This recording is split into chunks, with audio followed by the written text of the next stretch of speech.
اهلا وسهلا، مرحبا بكم على قناه فلامينيو. ان شاء الله تكونوا بالف خير. اول كاس افريقيه تدخل تونس، كاس الكؤوس الافريقيه سنه 1988، النادي الرياضي البنزرتي. في الحلقه هذه باش نرجعوا باكثر تفاصيل لمغامره البنزرتي في افريقيا.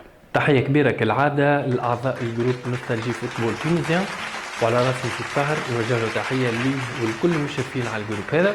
ماهوش رمي ورود، لكن الحقيقه ناس عاونتني وعباد تفهم كوره، محللين وعباد لعبه كوره ومدربين، الناس كل موجوده غادي في اطار دائما وابدا تبادل معلومات بين الاجيال.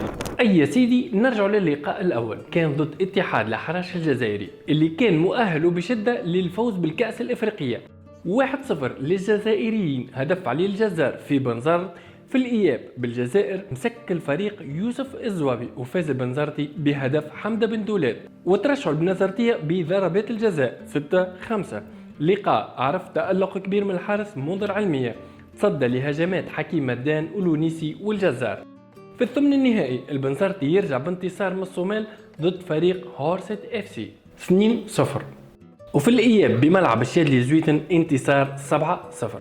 الربع النهائي انسحاب الفريق الجنبي وليدان، يلقى السيابي نفسه في النصف النهائي امام ديامانت ياوندي الكاميروني، هزيمه 1-0 في الذهاب. والاياب بملعب البصيري ببنزرت فاز النادي البنزرتي 3-0، وقع تسجيلها في اخر ربع ساعه من اللقاء بعد خروج جمال عروه مصابا وتم نقله للمستشفى. وكملت السيابي اللقاء ب10 لاعبين.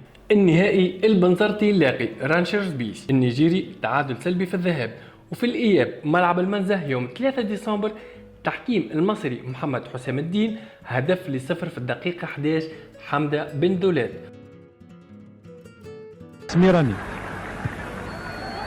صحيح في اتجاه سميراني، باهي من سميراني اتجاه الماي، عملية جميلة جدا بن صحيح والماي. الماي نفذ على الكرة تتعدى القربة، نزلت الكرة حمدة بن دولاب لصالح النادي الرياضي البنزرتي. 10 دقائق لعب والهدف الاول لصالح النادي الرياضي البنزرتي، الامضاء حمزه بن دولاب. وعرف تألق الحارس احمد برشاده وحضور جماهيري كبير وبمساندة مختلف الفرق التونسيه، وقع تعليق اعلامها حول الملعب وشعلت الفلامات، والمدرب كان المرحوم المنصف المليتي.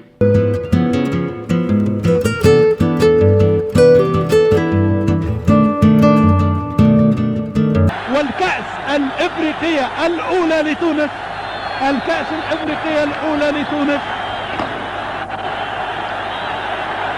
الفرحة عامة.